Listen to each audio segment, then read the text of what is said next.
Hey, Lance Morgan here, and in this video, I want to share with you what we call the retirement scholarship strategy, which I'm super excited to share with you because it'll help you to send any student to any school of their choice and get all of your money back in retirement, a full refund on the cost of college back in retirement. And you don't even have to have any scholarships or financial aid for this to work. So whether you have an exceptionally gifted student or a student that is gifted in other ways, and whether you're low income or whether you're high income, this strategy will work for all of you.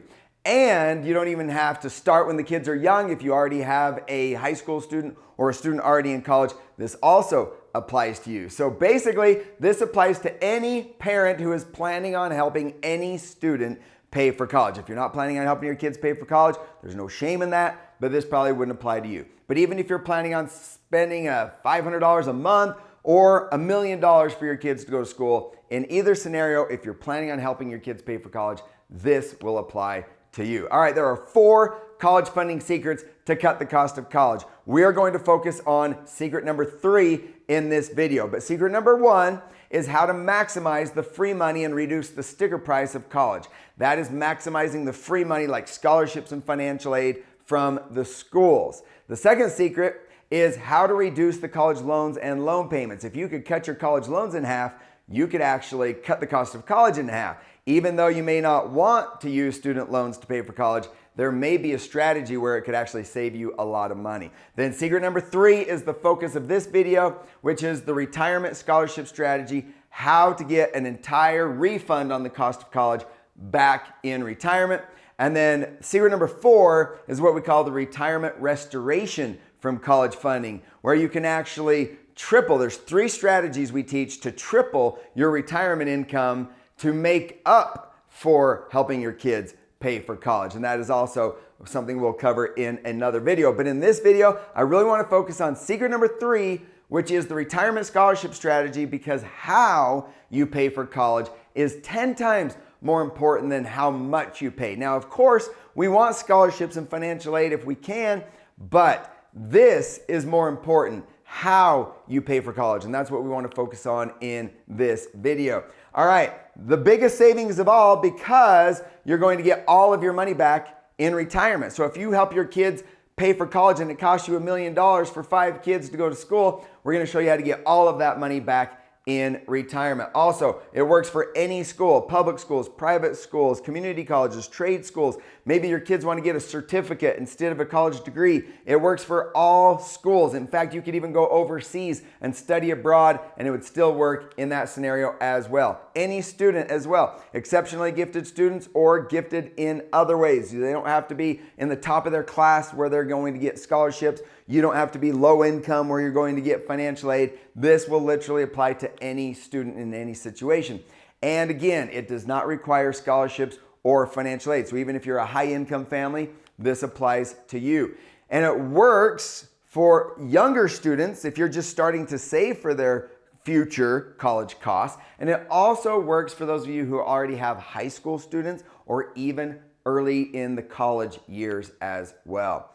And most importantly, this can be used to pay for college, or if you already have college loans, or if you choose to use college loans strategically, then this can also be used to pay back those college loans with as well. So for those of you who already have some student loans already, or a high school student or a college student, this will apply to you by using this strategy to pay back those college loans. If you don't know who I am, my name is Lance Morgan. I have 5 students or future students, 2 of which are already in college. My little guy in elementary school. So I'm going to be doing this a long time, and there's a reason why I don't have much hair left, and what I do have is all gray, because it is stressful to figure out how we're going to help our kids pay for college. I know the stress. I know what it's like to have those sleepless nights. And then when I discovered this strategy one day, I knew I had to share it with others. And I am so excited to share it with you. I wrote a book on this back in 2018 called The Retirement Scholarship Strategy. It was an Amazon bestseller back in the day, but the information that I'm going to share with you in this video is going to be more relevant, more up to date. So you don't necessarily need to go out and buy the book. Also, Kevin Harrington, one of the original sharks from Shark Tank, his office reached out to me and said, hey, I love what you're doing to help families reduce the cost of college and using these unique strategies, and I want to be able to help you share the message with others and get this message out to the entire country. So Kevin Harrington is helping us promote this and share this with others, and this is what Kevin Harrington had to say about this strategy that I'm about to share with you. Kevin Harrington here, original shark from Shark Tank. Ligeti teaches families how to pay for their children's college without sacrificing their retirement. I recommend these unique strategies to save and pay for your kids' college education. All right, so let's go ahead and dive into the retirement scholarship strategy, which is how to send any student to any school of their choice and get all of your money back in retirement without needing scholarships or financial aid, and even if you have a high school student or a college student. All right, here's the problem with your traditional college funding strategies, like using a 529 account or other savings to pay for college, and that is your kids may choose a non-qualified form of education. Like maybe they want to go get a marketing certification, or maybe they want to go to a trade school, or maybe they want to start their own business, but it doesn't qualify, and you'll get penalized if you don't use your 529 money on a qualified education expense. That's one thing to consider. Also, you may have a financial emergency and need access to that money while your kids are growing up. But if it's all tied up in some plan that has to be used for an education, then you're not going to be able to access that money when you might need it. Another thing to consider is in secret number 1, in the video about secret number 1, we really go into details about the EFC number, or now it's called the SAI number, which is your student aid index, which is basically a number that determines if the school is going to give you any free money. So they're going to look at your income, your assets, and determine if you qualify for any free money. So you don't want to show that you have a lot of liquid assets so that you can get some more free money from the schools. If you have 529 money, then the schools look at that and say, hey, we don't need to give you as much free money because you already have a lot of money in these 529 accounts, so you can just use that to pay for college. We want to make it look like we need some free money from the schools. That's another reason why we don't like to use the 529 accounts. Also, the market could be down when you need the money. I mean, the market's been down recently, and if you're trying to pay for college and the market's down, your money in that 529 account could be down, and now you're spending it on college, cutting your losses, and you're not supposed to sell low, you're supposed to sell high. So the timing of the market could also be another consideration. But the biggest reason, the number one reasons why we don't like to use 529 plans and we don't recommend using a 529 plan to pay for college is because it interrupts the compounding interest. Now you might be thinking, well, of course, that's what it was designed for. It was designed to be spent on college, right? But that is the old way of paying for college. The old way of paying for college is where you save and then you spend it on college. Now you may have been saving since your kids were born. Maybe you haven't even had kids yet and you want to start saving early. Or maybe you have a college student and you're just saving for next semester. In either scenario, you're saving for college one way or the other, and then you're spending it. The problem with that is that we are giving up the interest on that money. So if that money could have been earning a 6% return, then all of this money at 6%, all of this growth is not going to be there, okay? You're going to miss out on all of this growth. This growth, this interest is going to be gone because you're spending the money on college. You're interrupting that compounding interest. So if school costs $25,000 a year for 4 years, it doesn't just cost you $100,000 to pay for college. At 6% over 15 years, it could cost you almost $250,000 by the time you miss out on all of that interest. So there is a cost to college, but there's also an opportunity cost of paying for college. This is what we call killing the goose that lays the golden eggs, right? Now, as your money is compounding, if you spend that on college, then all of this interest, all of this compounding, you're not going to get. And that is one of the biggest costs of paying for college, okay? So everyone finances college. Everyone finances college. You're either going to pay interest on loans or give up the interest that you could have earned by paying cash. So there is the cost of college, but there's also the opportunity cost of paying for college. Now, let's talk about a new way to save and pay for college, all right? So what if you could borrow the money to pay for college without a required loan payment, okay, with optional loan payments for less interest than you could earn on your savings? So what if I could show you where you could earn a safe 6% return or better and be guaranteed to be able to borrow the money at 5% to be able to pay for college with optional loan payments? That is the secret. Now, you don't have to make a loan payment, but if you don't, your loans will just compound interest. But as long as your money continues to compound interest, you benefit from the spread. A 1% is an example, positive spread. Maybe you get a 2% or even a 3% positive spread. But even with a 1% positive spread, this could give you the entire cost of college back during your retirement years. Now, if you wanted to, maybe you received an inheritance or whatever the case may be, you could pay those loans back and then you would have access to more money, but it's an optional loan payment. And if you had the choice and you had these loans at 5% and you could earn 6% on your compounding interest, and every month that you were earning money, you spent some money on your lifestyle, but then you had the choice of where should we put the money? Should we put the money over here towards our loans, or should we put the money over here towards compounding interest? Which would you rather do? Would you rather pay on those loans, or would you rather put your money towards compounding interest if you were really earning an average of 6% or better, right? Now, it's kind of like two cars going across the country. Let's say one car is going 60 miles an hour across the country from New York to LA, and the other car is going 50 miles an hour. Now, by the time they leave the neighborhood, there might not be that big of a difference between the two cars. But by the time they go all the way across the country, there's a big difference. Now, for those of you who already have high school students or college students, we're not talking about the next 3 or 4 years. We're talking about the rest of your life, okay? So if you're in your 60s even, you've probably got at least another 20, 30 years, right? Maybe even 40 years. That's a long time for you to benefit from the power of compounding interest. Now, how do we do it? How do we actually make this work? Well, we need 3 components for this to work. We need uninterrupted compounding interest. You've heard of compounding interest, okay? But we need uninterrupted compounding interest. We don't want to spend the money.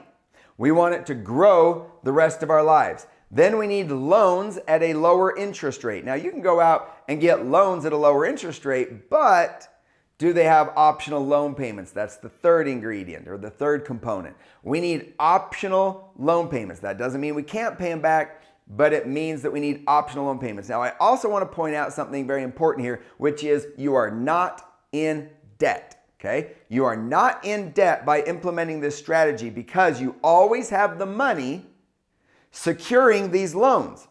So you could always use your money to pay off the loans anytime you want.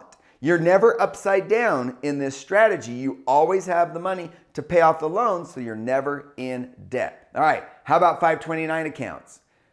Can we use our 529 account as collateral and take out a loan against it with optional loan payments? No, that's the problem. Does it hurt your chances of getting some free money from the colleges? Yeah, possibly, all right? But most importantly, it just doesn't work for this particular strategy, okay? How about the banks? Of course not. The banks are doing the same thing that I'm explaining to you. The banks are the ones giving you the loans at a higher rate than what they're giving you on your savings. We're trying to take a little lesson out of their book and doing what they are doing. So of course it won't work if you put your money with the bank. How about a 401k loan? Does your employer give you some money out of their pocket when you take out a 401k loan? Of course not. They're simply giving you early access to your 401k money without a penalty. But then you have to pay it back. so it does not work for this strategy as well. How about using your Amazon stock as collateral, or just a generic, brokerage account as collateral, and borrowing some money from the brokerage firm? That's what we call a margin loan. It will work except for the optional loan payments. When you take out a loan when you take out a margin loan, they're going to want a loan payment.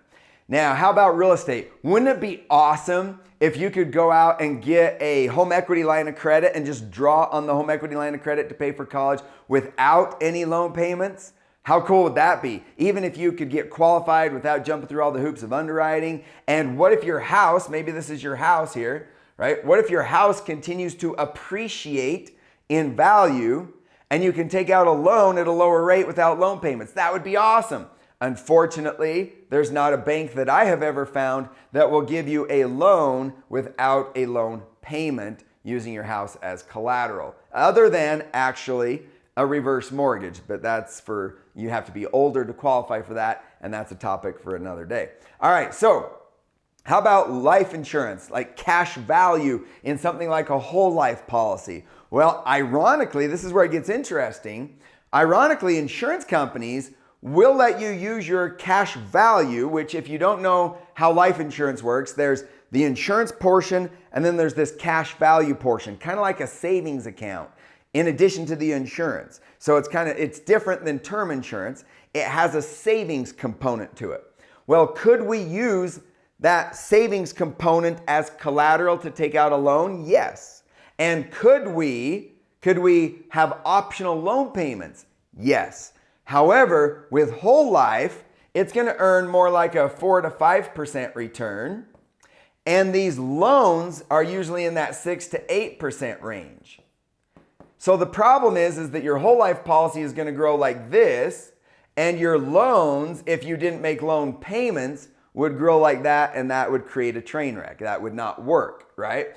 But it does have the optional loan payment option. Now, what about the new kid on the block, the Index Universal Life that you may be seeing all over the internet nowadays? Everyone seems to be talking about this.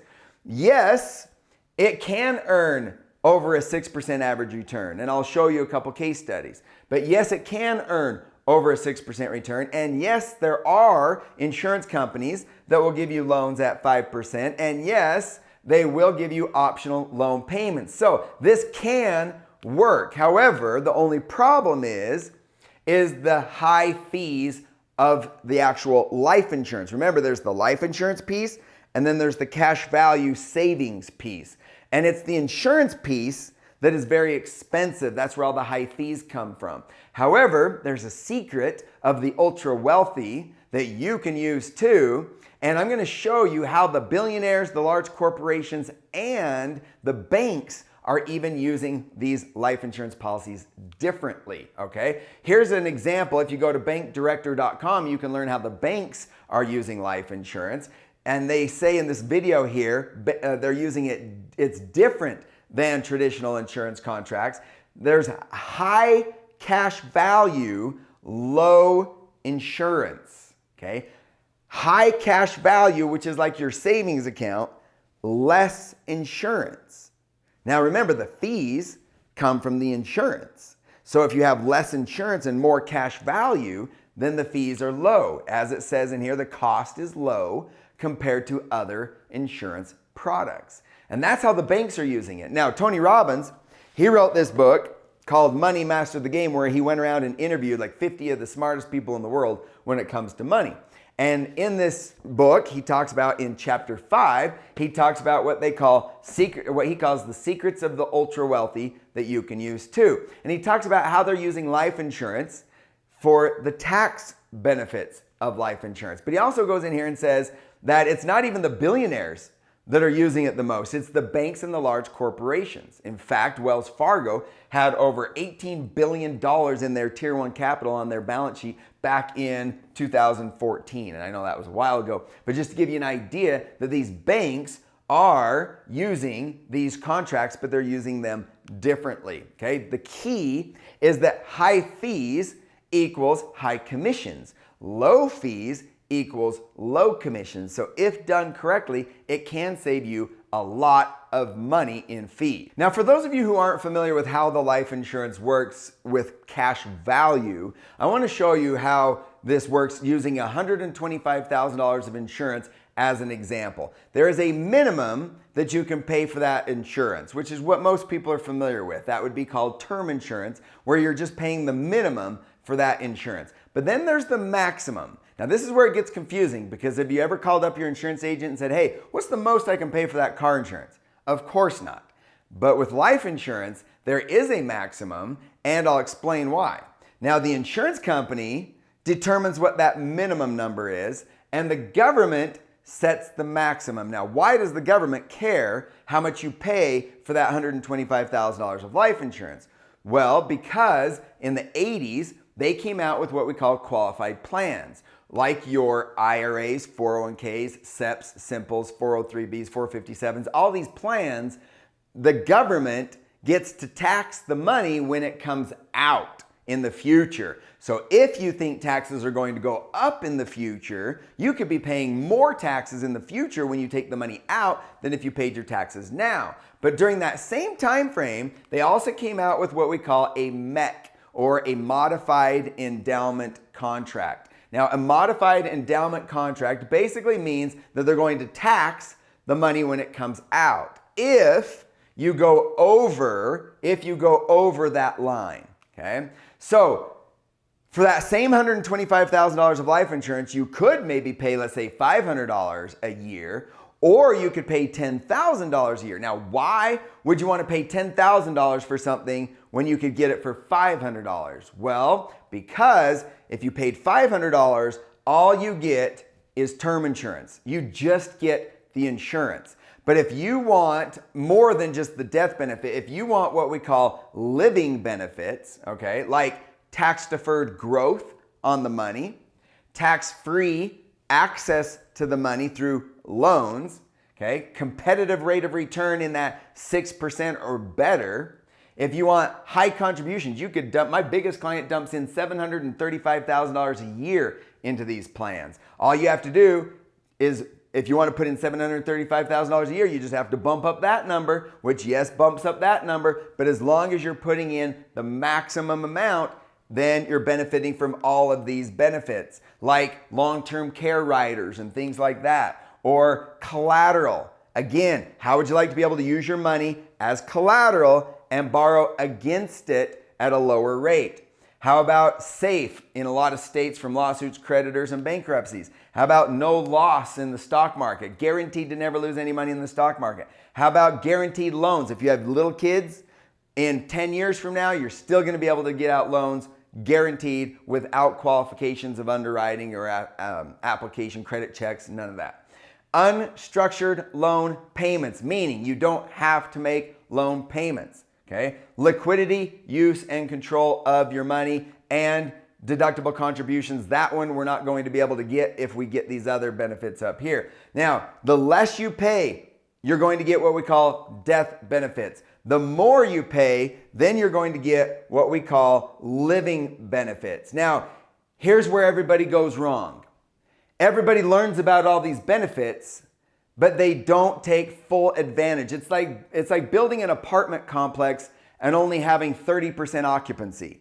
If you build an apartment complex, you want 100% occupancy, because the cost is pretty much going to be the same whether you have a 30% occupancy or 100% occupancy, right? So where people go wrong is they go down here and most of their money is going towards the insurance. That's where it gets expensive. In order for this to work, you want what we call a maximum efficient contract. A maximum efficient contract where you have 100% occupancy and you're benefiting from all of these benefits and all of the benefits of the loans at a lower interest rate like we just looked at. Okay, so the big secret is low insurance and high cash value. That's that insurance company savings account. That's what you're focused on, not the insurance component. Here's an example of how that looks with low fees. If we compare it with a taxable brokerage account, an IRA or a 401k, a Roth IRA or a 529 account, and an index universal life insurance policy, okay? As you can see, the index universal life insurance policy, or the IUL, is much cheaper at 1% in fees. If you're looking at it from a fee standpoint, it's different. It's not a percentage like these other accounts. It's based on the insurance. But if you keep the insurance to a minimum, look at the fees on that green line.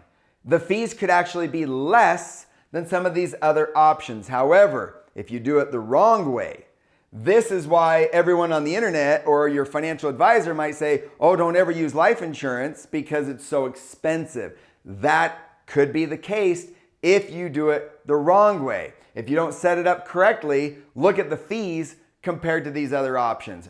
Obviously, this doesn't make sense, and obviously it would be pretty easy to talk you out of doing this if you looked at it through this strategy versus this strategy here. Obviously a pretty big difference, right?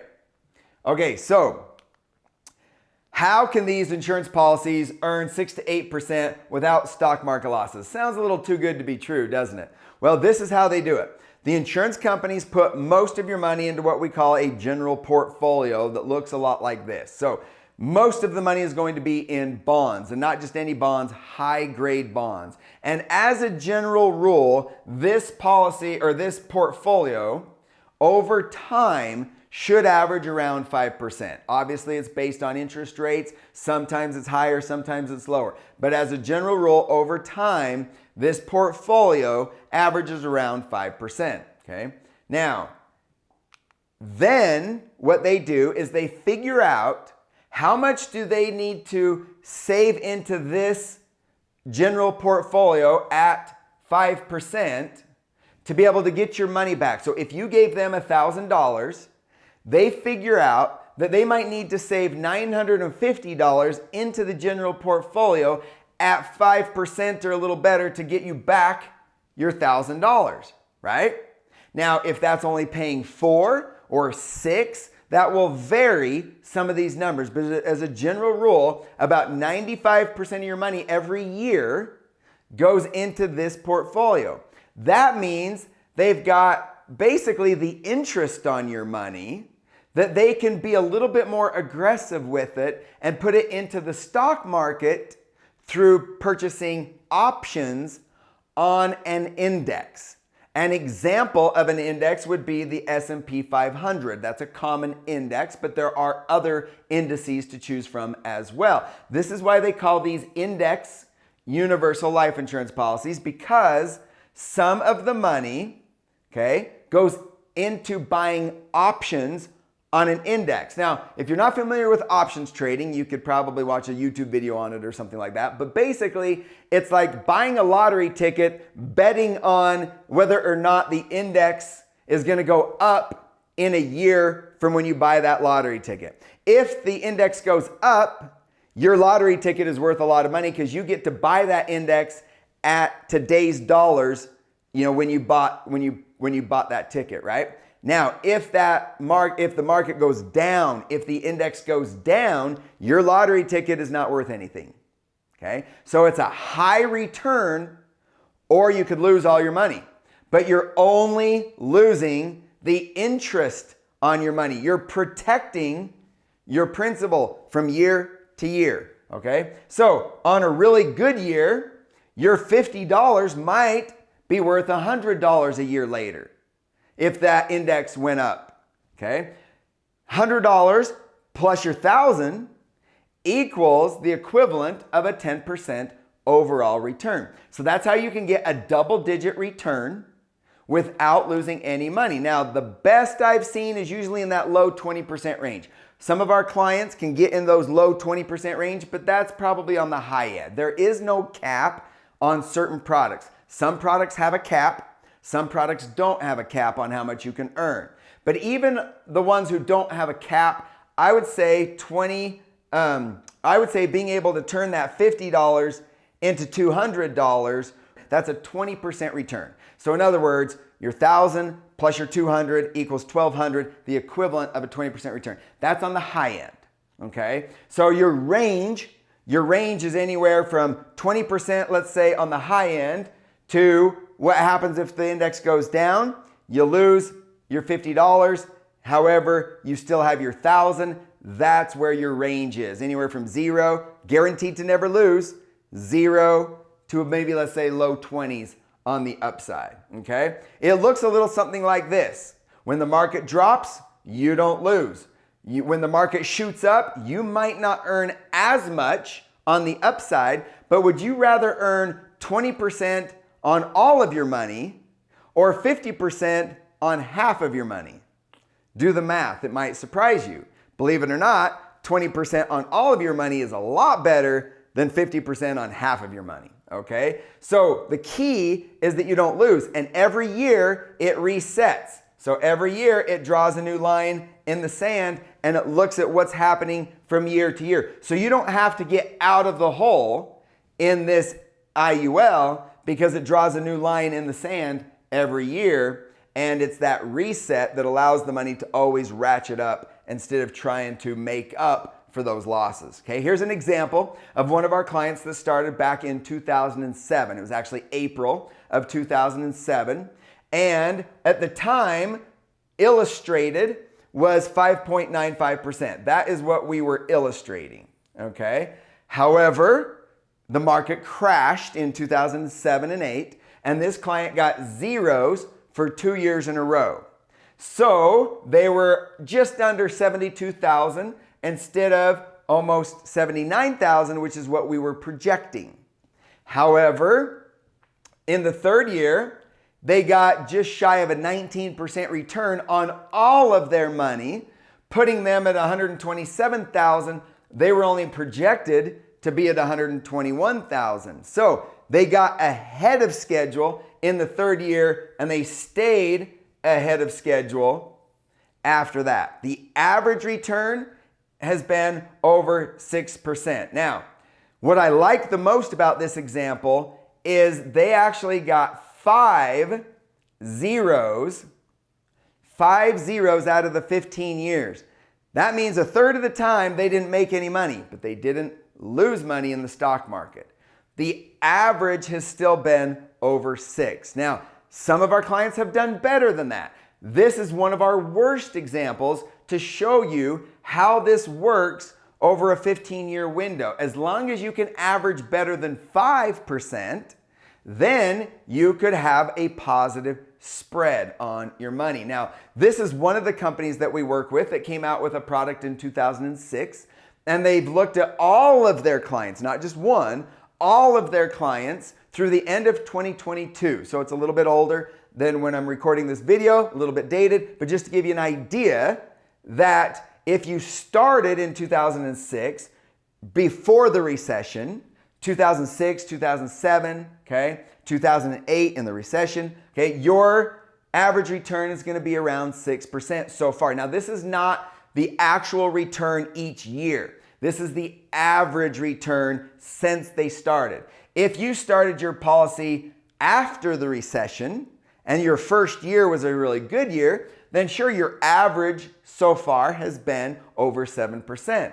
But even if you're in this range, your average return has been in that 7% range. And now most recently, because of the recent market crashes, then we haven't made an average of 6 yet.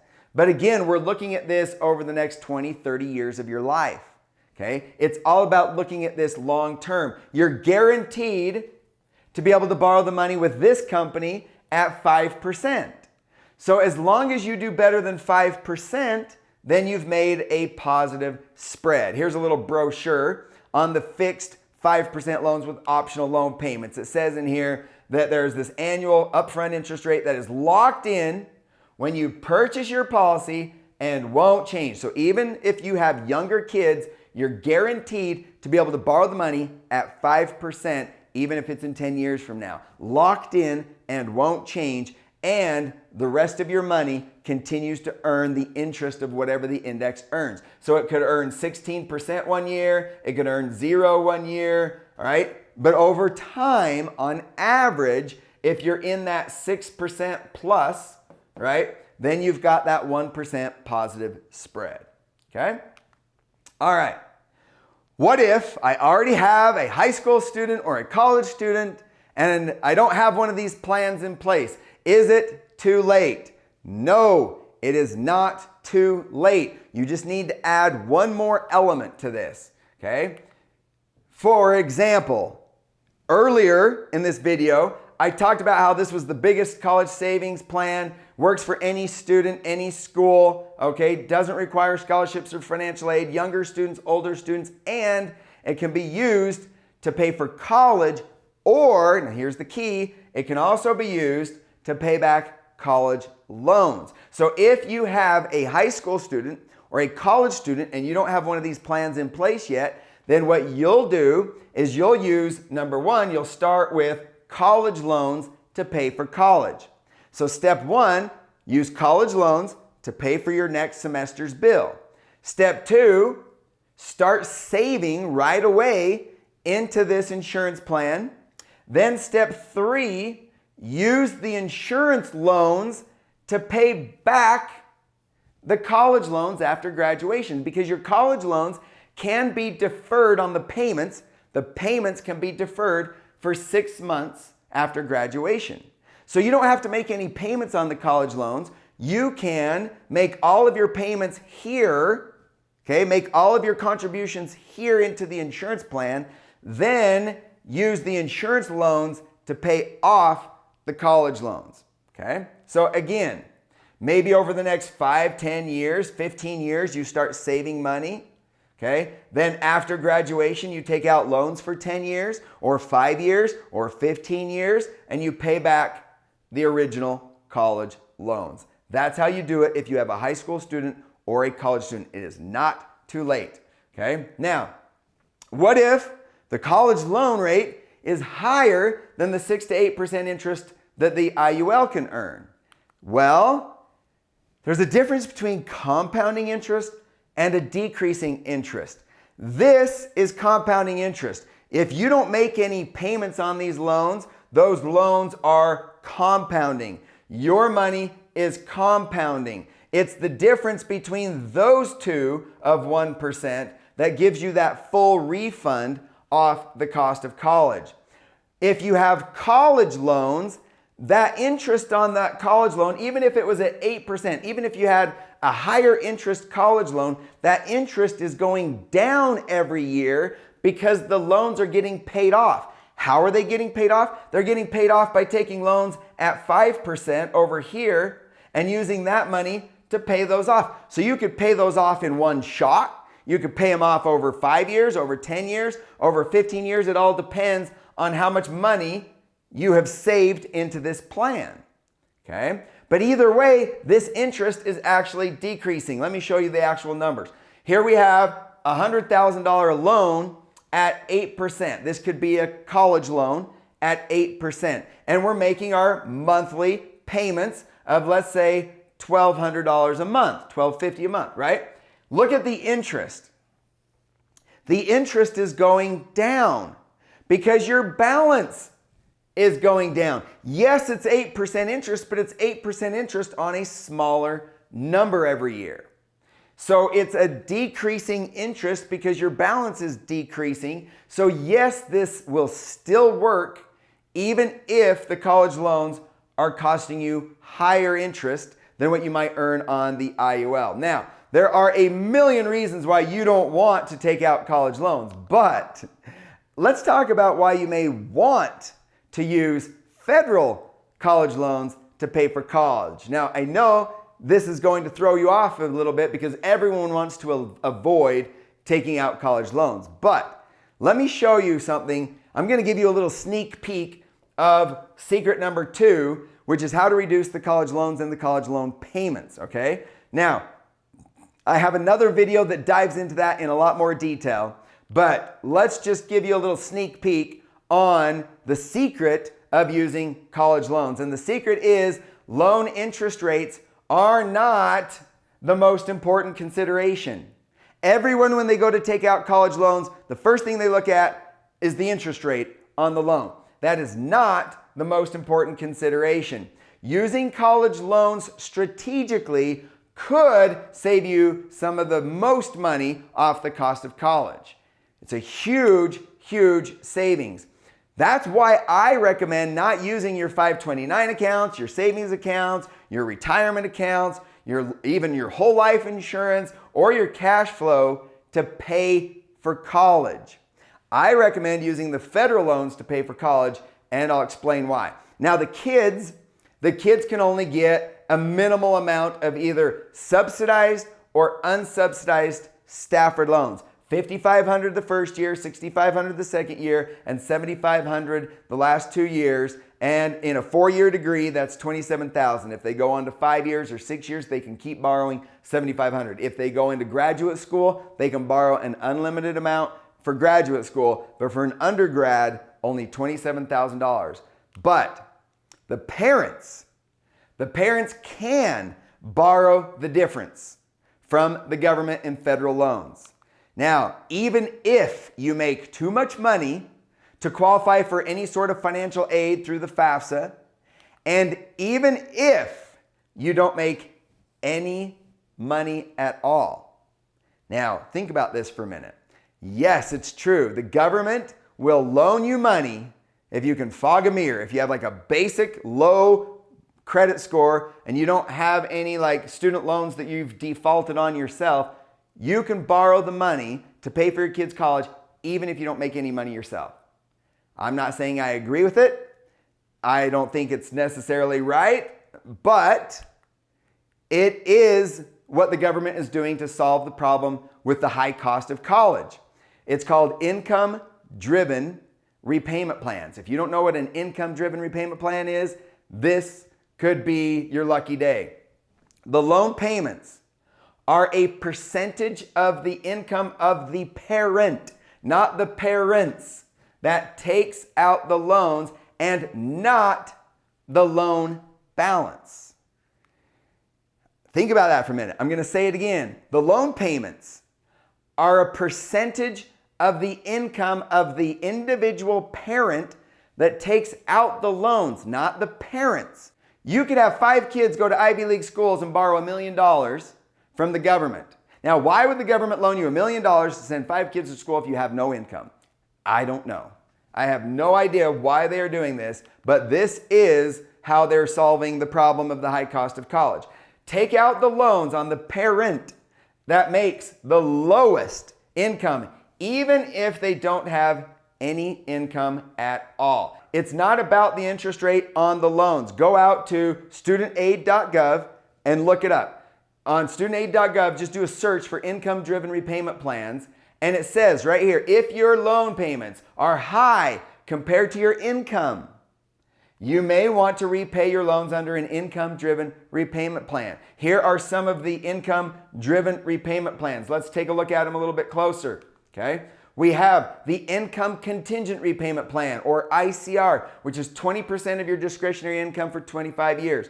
We have the income-based repayment plan, IBR, 15% of discretionary income for 25 years. We have the pay-as-you-earn payment plan, pay 10% of discretionary income for 20 years, and revised pay-as-you-earn repayment plan, or repay, which is 10% of your discretionary income for 25 years. And they're coming out with new ones all the time. And if you're on one of these payment plans and you work for a nonprofit organization, then you get public service loan forgiveness, or PSLF, where it's only 10% of your discretionary income for 10 years, or technically 120 payments. But nonetheless, these are huge discounts off the cost of college. So do the math. What is 10% for 20 years of the parent that makes the least amount of money? I've got 2 kids in college.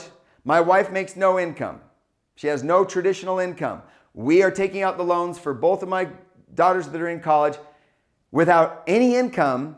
She's never had an ounce of problems qualifying for these loans, and the money gets sent to the school within about 45 or 48 hours, okay? It's crazy. Now, I'm not saying I agree with any of this. I'm just saying these are the plans that the government has in place. It's completely ethical. It's completely legal. This is their solution. We call it an education tax that they're basically coming up with. Another reason why I don't recommend using your 529 accounts or cash flow to pay for college. I strongly recommend, rolling the dice a little bit, starting with these federal loans, and seeing what happens. See if you could benefit from one of these plans. You can always refinance these to a private loan at a lower interest rate, or just pay them off if you want to, if you can. Okay? So again, step one, I highly recommend using the federal loans to pay for college. Even if you don't have to, even if you could pay cash, I highly recommend using the federal loans to pay for college. Then save as much money as you can into the insurance plan, then use the loans from the insurance company to pay back the federal loans later, or refinance these loans, or still you could refinance these loans and still use the insurance loans to pay them off, whatever the case may be. But think about that as a strategy that could save you a lot of money. Now, caution and disclaimer. You are dealing with the federal government. These are federal loan programs, okay? These programs could change and probably have since the time I recorded this video, okay? Consult with a certified student loan professional. Yes, believe it or not, there is a certification called a certified student loan professional that will help you navigate these different income contingent repayment plans. And most importantly, plan for the worst and hope for the best. I strongly recommend using this retirement scholarship strategy to be able to pay all of the cost of college back, but add these college federal loans as a way that could potentially save you a lot of money. And then if you didn't need to use all this money to pay back your federal loans, you could use it for retirement or something else. So let's review all the benefits of the retirement scholarship strategy. Competitive return. Yes, it's possible to get over a 6% average return. Doesn't negatively affect your EFC or SAI number. I go into this in more detail in the video on secret number 1, which is how to maximize the free money from the schools. But part of maximizing the free money from the schools is to not show that you have a lot of money that can be used to pay for college. It's that simple. So if you have money in one of these insurance plans, it does not hurt your EFC or SAI number, okay? Low fees if set up correctly. Tax-deferred growth on the money, okay? And tax-free access to the money through the loans. They don't tax loans, okay? Guaranteed loan approval. No credit check, no application process, guaranteed loan approval. Fixed loans, not variable loans. Some insurance companies have variable loans. Make sure you get a fixed loan that won't go up on you or the whole plan could go south, right? High contribution limits. You can invest or save into this plan as much as you want to a certain extent. Flexible contributions. Maybe you have a bad month. Maybe you have a bad year. I had a phone call today from a client that needed to put their payments on hold for a while. You can put your payments on hold. Flexible payments into these plans. And of course, you have access to the money. Okay, now let's tie all of this together with some case studies. Now, in these case studies, I am going to show a 6% average return on all of them. The range could be anywhere from 6 to 8%, but I'm going to show you 6% and 5% loans. I only want to show a 1% positive gain. Even though you could possibly get a 2 or 3% positive gain, I want to show you what this looks like with a 1% positive gain, okay? So let's look at, first of all, let's look at what we call what not to do, okay? This is what not to do. If you ever Google this or look on the internet or talk to your financial advisor and they tell you don't use life insurance because it's too expensive, this is what they're talking about. In this example, I'm going to walk you through all these columns and we're going to see why this doesn't work. And then I'm going to show you of course, all the case studies that does work, okay? But if we're looking at the contribution, okay, the contribution is how much you're paying. It's not how much you're required to pay. It's just how much you're contributing. The expenses are what is required. Now, $10,000 is based on this insurance over here, $290,000. Now, you're going to find out in a minute that this is actually not full occupancy. This is not as much as you could put in. In fact, this is too much life insurance. So this $10,000 a year is going to cost almost 36% in fees. That is why people freak out about the high fees. But this would be the expenses here. The interest is at 6%. Okay? 6%. Now, if you're earning 6% and your fees are $3,600, obviously you're starting out in the hole. You're starting out a lot less. In fact, in 10 years, you don't even have as much money as what you've put in. Not looking very good, is it? Now, the available cash value is less than your account value because they don't give you full access to all of your money because they're buying long-term bonds. They have to pay an underwriter. They have to pay some commissions up front. There's all these expenses. So they don't want to give you access to all of your money. But in this example, you don't have access to very much of your money at all. In fact, you don't even have a third of your money in year 3. So this is not looking very good, is it?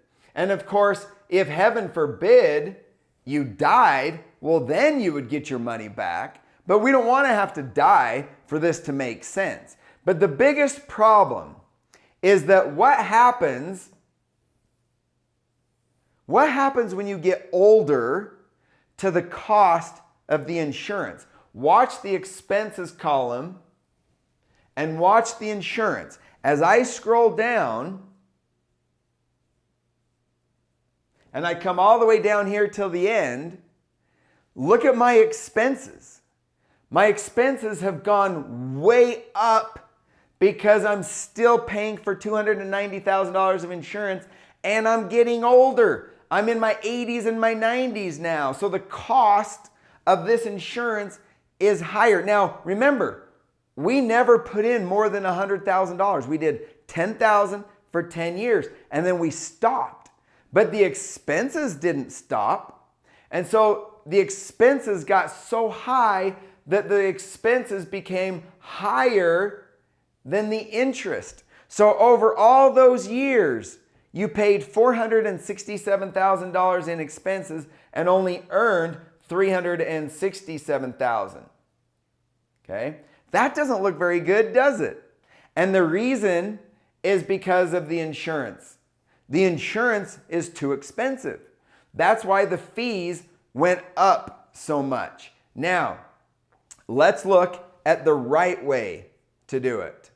In this example, we're still doing $10,000 for 10 years. It's the same 50-year-old client that in 1 year would be 51. We're still going to stop after 10 years, but now our fees have dropped a lot from like 36% to 18%. Now, before you panic, that's because we've dropped the insurance. Now, here's the secret. Here's the biggest secret of this whole thing is that after you're done making payments, you can reduce the insurance even more.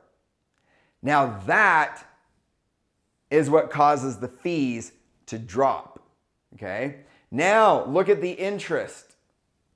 It only takes 3 or 4 years, and we're earning more interest than our fees. Okay? And at $10,000 a year, 10, 20, 30, 40, 50, 60, right in here in year 1, 2, 3, 4, 5, 6, around year 6, we have all of our money back. Now remember, they don't give us access to all of our money, actually right here, year 12. Okay? Year 12 is where they give us access to all of our money.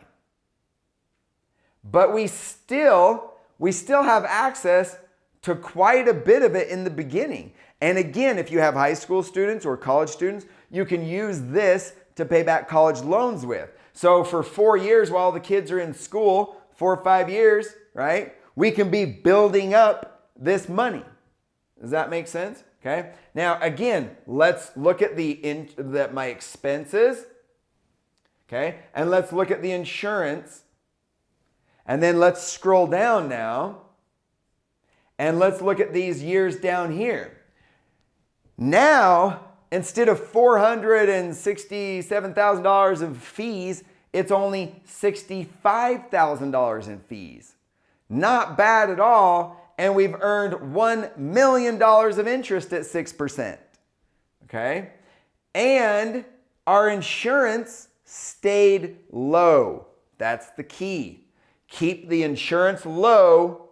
That keeps the expenses low and allows your account, or the actual cash value, it allows the cash value to grow. That is the key. Now, let's look at what it would look like if we had a student that was going to go to school in 11 years from now. Okay? We save our $100,000 over 10 years, which you could save it over 20 years. You could save it in 5 years. There's no rules, but you do have to spread it out over a minimum of 5 years to avoid any IRS issues. Okay? So the minimum of 5, but you can do as long as you want. Now, again, this is not a required payment. Okay? These are the expenses. The expenses technically come out of the account. So we don't even have to make a payment. We could skip a payment and the expenses would just come out of the account. Okay? Now, later on down the road, we can use our account as collateral and we can take out these loans to pay for college. Now, $25,000 a year in 10 years from now is probably not going to be enough to pay for college, but maybe you can only help your kids pay for half of it. That would be an example of that, okay? But here's what I want to point out. What I want to point out is that while you're borrowing that money, it does not interrupt the compounding interest. I want you to think of this like a house, okay? And I want you to think of these loans like taking out a home equity line of credit loan each year. You're just borrowing against your home equity line of credit. And if you borrow against your home equity line of credit, it does not change the value of the house. The house is still increasing in value. You are not interrupting any of the compounding interest. The compounding interest is still growing. Now, if you take out a loan and you don't make any payments on the loan, then yes, the loan balance is going to get bigger, right? As I scroll down, let's scroll down, you can see that the loan balance is this column right here. The loan balance is getting bigger. Your interest is getting bigger. This is compounding interest. But again, remember, as long as your money is compounding at 6 and the loan is compounding at 5, we have a spread. This is the spread. Now, we borrowed $100,000 to pay for college, and right here is where we would get a full refund on the cost of college. We can use all of this money for retirement, weddings, other investments, whatever you want, okay? All of this money can be borrowed tax-free, okay? All of this money can be borrowed tax-free. And one more thing, you are not in debt because you could always pay off the loan balance with your account balance. We could always take our account balance and pay off our loan balance so we're not in debt, okay? Now, what about you that have high school students or college students? How is this going to work for you? Well, while the kids are in school, you can use college loans and defer the payments until 6 months after graduation. So after graduation, let's say that your loan payment is $10,000 a year for 10 years. Your loan payment is going to be different. But let's say that it's $10,000 for 10 years. So we save starting now, we get a head start and we save $10,000 a year starting now. And then when our kids graduate high school, then we take out loans from the insurance company to pay back the college loans. And yes, there is some overlap. You know, you're still saving while you're borrowing. You're borrowing money and still saving all at the same time. But this money is averaging a 6% return. These loans are going to cost us 5%. And again, same thing. If we scroll down, we've got our, look at this available cash value column right here. Our available cash value column over time, as I scroll down, will eventually give me the $100 back. Refund on the college costs. Now, a lot of this depends on your age. It depends on how much money you're saving. There's a lot of variables here, but you can see that you never interrupted. Let's go all the way down here. You never interrupted all of your compounding interest. You never spent more than $100,000. Your expenses are about $59,000 for this one. The interest, okay, has grown to almost $1 million. So here's your account, but we borrowed $100,000. Okay, we borrowed $100,000, which has now grown to almost $600,000. Where's the insurance company going to get the $600,000 when you die?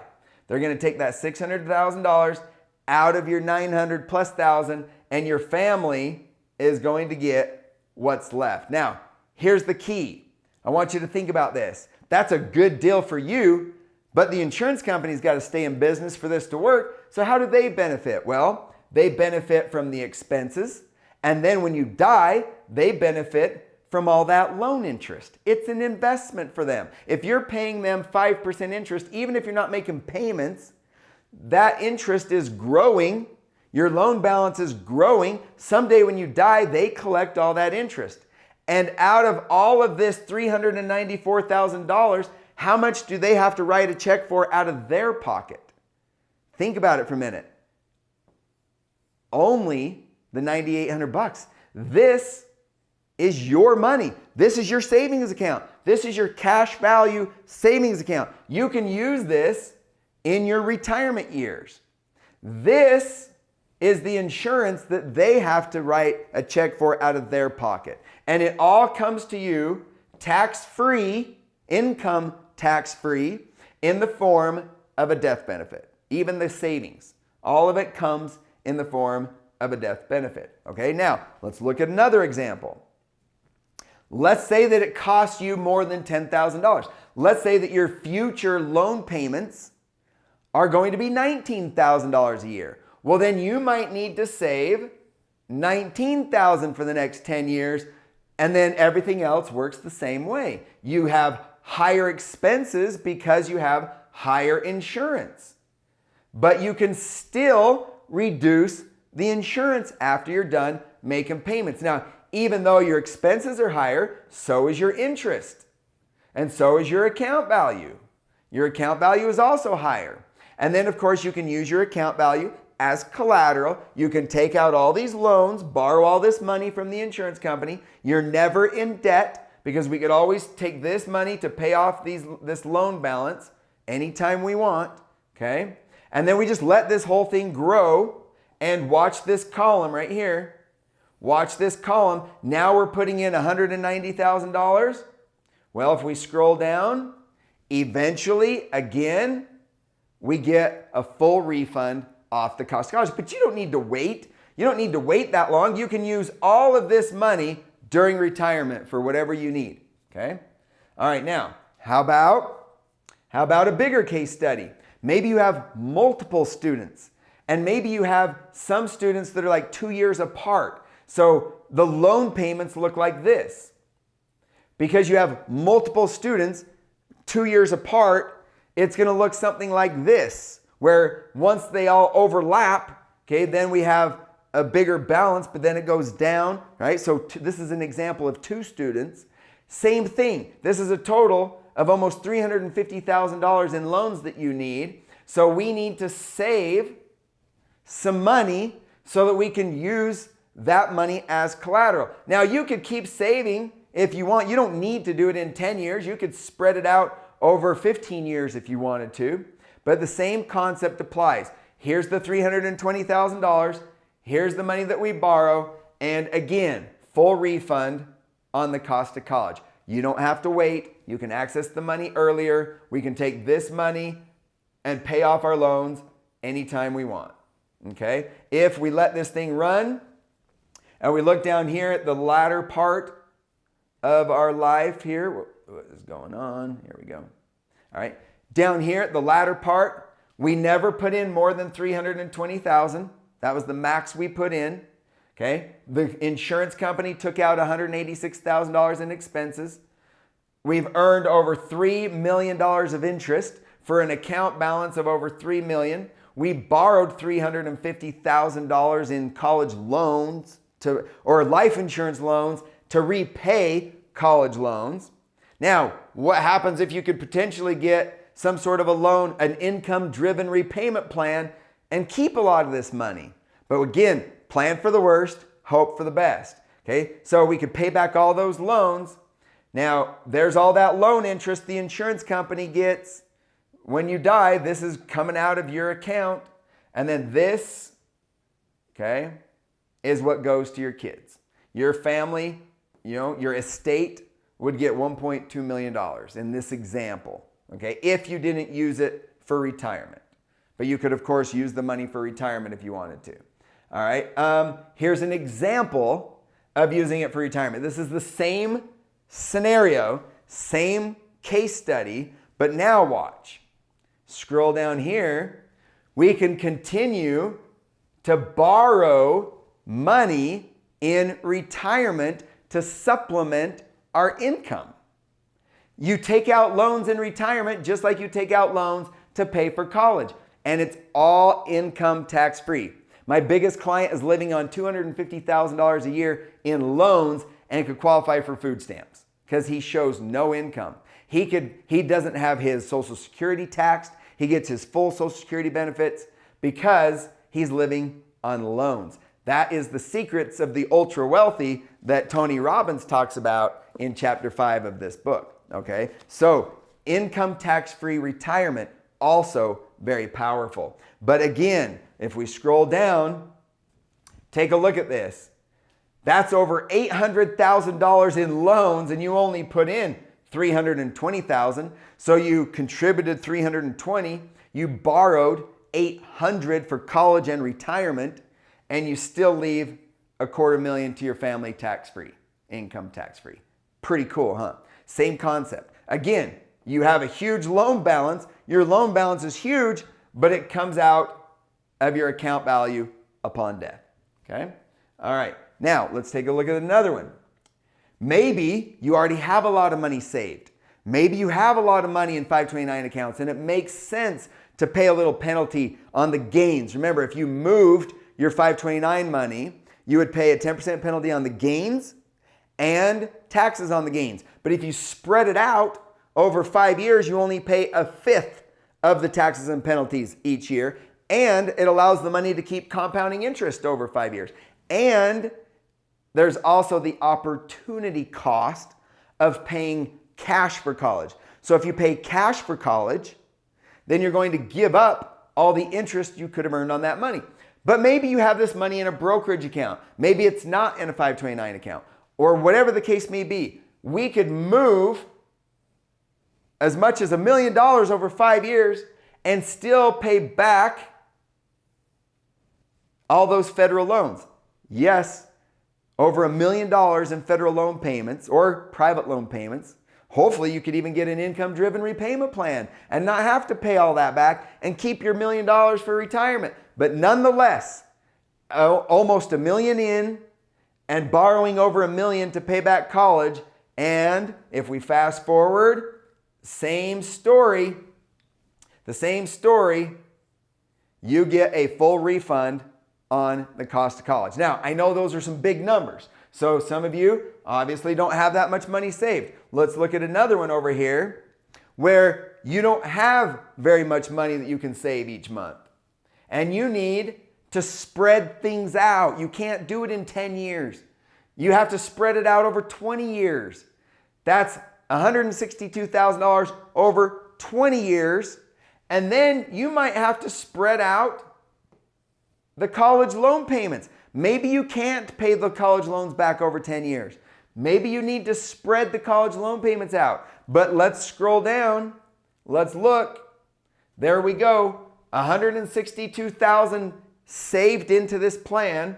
$189,000 in college loan payments. So it's the same concept. We're just stretching things out. And of course, $162,000, we need to scroll down here. And it's going to take us a while to get a full refund on the cost of college. We're going to be in our late 80s in order to get a full refund on the cost of college at 1%. But again, remember, we don't have to wait that long. We could use all of this money during retirement. Enough to maybe buy you a car or something else, or a down payment on something. So you still have more money than if you just paid cash for college. Okay? So it's still going to benefit you. All right, now let's do one more. I want to do one more case study, and that is there's what we call a 1035 exchange. If you already have a life insurance policy, like a whole life policy or a variable universal life policy or a universal life policy, and you want to move the money into one of these plans, that's the only time that you can put in a big chunk in the beginning, is through what we call a 1035 exchange that doesn't trigger any tax consequences. But the IRS requires you to spread most of the money out over 5 years, other than the 1035 exchange. So in this example, we do a 1035 exchange for this client, and we spread the money out over 5 years that they already have saved. So they already had some money saved. So we're going to take the money that they already have saved, and we're going to spread it out over 5 years, and we're going to do a little $700 a month on top of that. So we've got $700 a month.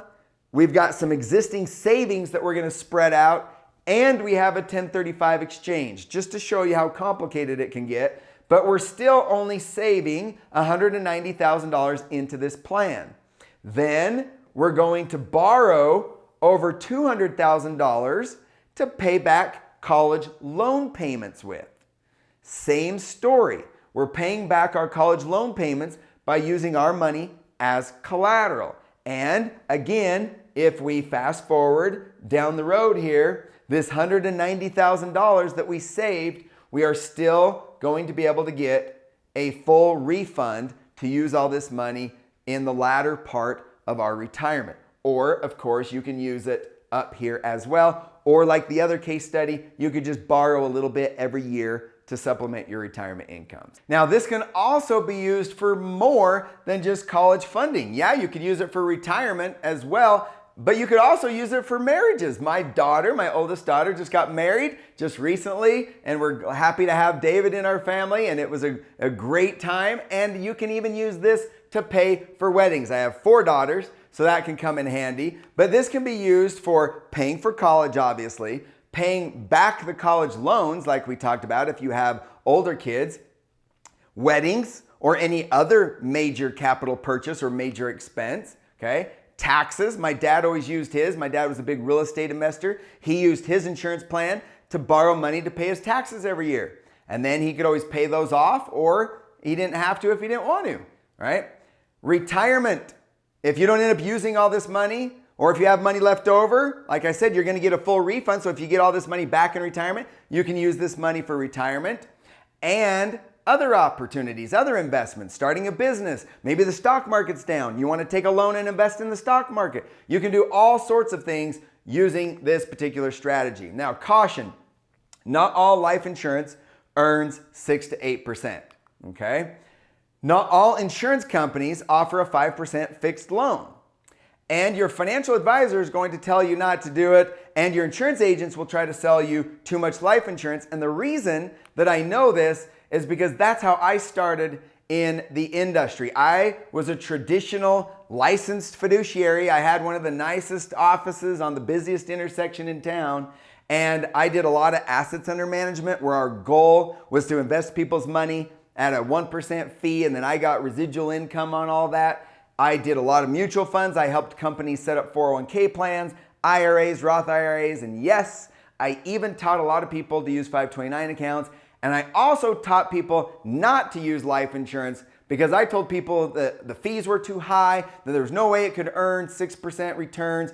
And that's because I didn't understand the details of how these plans work. I was wrong. Okay, I quickly learned over the years how these plans work, and I left the company that I was with. I started to teach people how these strategies work, and it can work. But a lot of financial advisors are working for a stockbroker, and the stockbroker wants all the money to be in the stock market, so they tell you that these plans don't work. I encourage you to look into them and understand how they work, because they do work, and if you understand how they work correctly. Now, there are some pros and cons, okay? No college funding plan is perfect. There are 5 considerations, and that is, it requires a little bit more discipline and consistency. There is flexibility in the money you're putting in, but it is kind of like buying a piece of real estate. There are some expenses for the insurance. So you can't just take your kid's birthday money and put it into one of these plans once a year. Okay? It needs to be a little bit more consistent than that in order for this to work. Okay? Limited access in the early years. They don't give you access to all of the money in the first year, and that's because, well, there's a number of reasons why, but basically you can use the insurance or the college loans to pay for college, and then over that 3 or 4 years, you've got enough money that you could then use this to pay back those college loans. But they do take out, the fees are a little bit higher in the beginning, and they do have to buy these long-term bonds, like a 10-year bond, so they don't want to give you access to all of your money up front, but you still have access to a lot of it, okay? It is life insurance, so you must qualify. If you have health issues, then hopefully you have a spouse that doesn't have any health issues. Hopefully you can qualify, because that is definitely something to consider. Now, the U.S. might file bankruptcy, and you might not earn 6 to 8% on these plans. But here's the thing. Remember, you are not in debt. You can always take your money and pay off the loans. So if your money stops growing and your money kind of flatlines and your loans are going like this, okay, you don't have to let that happen. You can pay off your loans at any time because you have the money being used as collateral. But most importantly, it requires a different mindset. Here's just some of the comments from some of our clients. Forget what you already know, be open-minded. Yes, be open-minded, all right? Keep an open mind. You must have a different mindset. Wow, what a new way of thinking, and a literal wealth of information. Here's one, eye-opening and enlightening that there are alternative avenues to fund college. Very informative and changed my perspective on how to fund the kids' college expenses. This info is potentially life-changing financially for you and your kids. Keep an open mindset and take the time to learn from Lance. What he shares is worth so much more than the time it takes. This is the best college funding strategy I've seen to date, and I will be using it right away for 2 sons heading to college very soon. And my favorite, might seem like magic, but once you get it, it's magical. Okay, so it does require a different mindset. In fact, there was an article recently that came out a while back actually on this secret, data that they found on all these wealthy people that weren't paying their fair share in taxes. And it talks about how Warren Buffett and Jeff Bezos and Michael Bloomberg and Elon Musk, how they're paying a very small percentage in a true tax rate. And of course, everyone was upset. They didn't think it was fair that they weren't paying their fair share of taxes. But what I think is important is how. How were they doing it? Well, their wealth derives from the skyrocketing value of their assets. It says in this article. I call that uninterrupted compounding interest. Those gains are not defined by U.S. laws as taxable income unless and until the billionaires sell. So you could actually use your money as collateral without selling it and not have to pay taxes on it. So basically the point is that they're allowing their money to grow uninterrupted. Now, how do these mega billionaires pay their mega bills while opting for dollar salaries and hanging on to their stocks? Well, according to the public documents, the answer for some is borrowing money, lots of it. But they don't consider it debt. They don't consider it debt to borrow the money because they have the money that they could use to pay off the loans if they wanted to. That's the difference. That's the mindset shift. Okay? It's not just taking out loans to get into debt. It's using loans strategically and using your money as collateral so that you could always pay off the loans if you wanted to. But that requires a completely different mindset. Now, again, there are 4 secrets to reduce the cost of college. We spent most of the time focusing on secret number 3. Secret number 4 is all about the retirement restoration from college funding, which are 3 strategies. I teach 3 strategies to triple your retirement income and make up for the cost of helping your kids pay for college in retirement. Now, here's the cool thing. These 3 strategies will blow your mind, but we're gonna have to cover that in another video, so to be continued. All right, I'm gonna leave you with this. I'm gonna ask you a question. Would you jump out of an airplane without a parachute for $100,000? Of course you wouldn't, right? However, even though $100,000 could go a long ways towards paying for college, of course you wouldn't jump out of an airplane without a parachute. But what if? What if it was on the ground?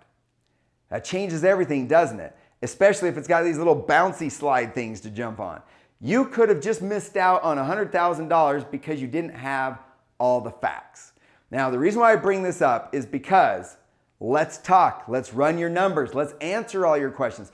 Don't jump to any conclusions until you have all the facts. 100% free, no obligation. Why? Well, because even though to make this work, you need less insurance and more cash value, we still do get paid a little commission on that insurance. Even though if it's set up correctly, you're going to have maximum cash value, there is still some commission, and that's how we make our money. We can also help you with other services as well. I talked about secret number 1, 2, 3, 4. There's other services as well. We can help you fill out financial aid forms, find schools, maximize scholarship money, appeal your offers, essays and admission help. There's a lot of other services that we can help you with, but this is completely free. We do not charge you to run numbers on this life insurance and to show you how this works. We'll show you which insurance companies are the best.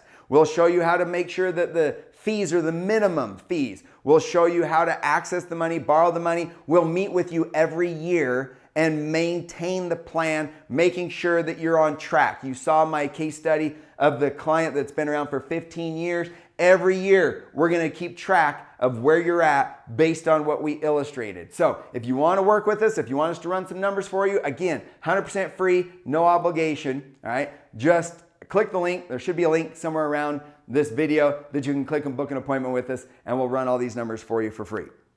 If there's not a link, just go to the retirementscholarship.com. And at retirementscholarship.com, you'll find a link to our calendar. You'll find a link to this video that you can share with others. And again, book an appointment with us and we'll show you how it works for your numbers. So thanks again for watching. Have a great day and bye-bye for now.